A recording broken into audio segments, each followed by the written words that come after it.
இந்திய பள்ளி ஆசிரியர் கூட்டமைப்பு SDFI சார்பில் வருகிற 15ஆம் தேதி ஞாயிற்றுக்கிழமை மதுரையில் 10 அம்ச கோரிக்கைகளை வலியுறுத்தி கோரிக்கை மாநாடு மாநில அளவிலான மாநாடாக நடைபெற இருக்கிறது. தமிழ்நாடு அரசு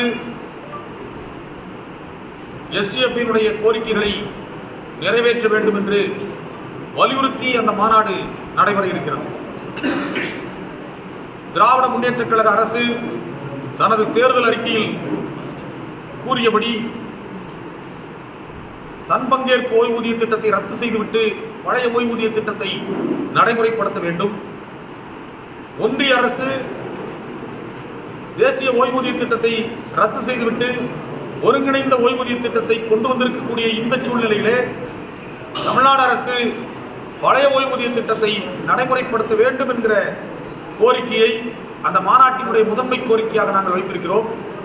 அதே போன்று தேசிய அளவில் தேசத்தினுடைய எதிர்கால கல்வியை சீரழிக்கக்கூடிய தேசிய கல்விக் கொள்கையை ரத்து செய்ய வேண்டும் என்கிற கோரிக்கையையும், அதே போன்று தமிழ்நாடு அரசு ஈட்டி விடுப்பு ஒப்படைப்பு உரிமையை மீண்டும் ஆசிரியர்கள் அரசு ஊழியர்களுக்கு வழங்க வேண்டும், உயர்கல்விக்கான ஊக்க ஊதியத்தை மீண்டும் வழங்க வேண்டும், இடைநிலை ஆசிரியர்கள் முதுகலை ஆசிரியர்கள் உள்ளிட்ட ஆசிரியர்களுடைய ஊதிய முரண்பாடுகளை களைந்து மத்திய அரசுக்கு இணையான ஊதியத்தை வழங்க வேண்டும். அதே போன்று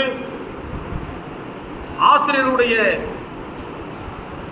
பணித்தொகுதியில் உயர்நிலை மேல்நிலைப் பள்ளிகளில் பணியாற்றக்கூடிய இடைநிலை ஆசிரியர்களை பட்டதாரி ஆசிரியர்களாக உட்படுத்த வேண்டும். பிற துறைகளினுடைய அலுவலர்கள் பள்ளிகளிலே வந்து பார்வை ஆய்வு என்கிற பெயரிலே ஆசிரியர்களுடைய கற்பித்தலுக்கு இடையூறு செய்வதை தமிழ்நாடு அரசு உடனடியாக தடுத்து நிறுத்த வேண்டும் உள்ளிட்ட 10 அம்ச கோரிக்கைகளை வலியுறுத்தி அந்த கோரிக்கை மாநாடானது நடைபெற இருக்கிறது. அந்த மாநாட்டிலே கல்வியாளர்கள், தொழிற்சங்க தலைவர்கள் பங்கேற்கிறார்கள். பல ஆயிரக்கணக்கான ஆசிரியர்கள் அந்த மாநாட்டிலே பங்கேற்க இருக்கிறார்கள். எங்களுடைய கோரிக்கைகளை தமிழ்நாடு அரசு உடனடியாக நிறைவேற்ற வேண்டும். நிறைவேற்ற தவறினால் எங்களுடைய கோரிக்கை மாநாட்டிலே அடுத்த கட்ட போராட்ட நடவடிக்கைகளை நாங்கள் முடிவு செய்து அறிவிப்போம் என்பதை தெரிவித்துக் கொள்கிறேன். மயில், மாநில ஒருங்கிணைப்பாளர், இந்திய பள்ளி ஆசிரியர் கூட்டமைப்பு SDFI.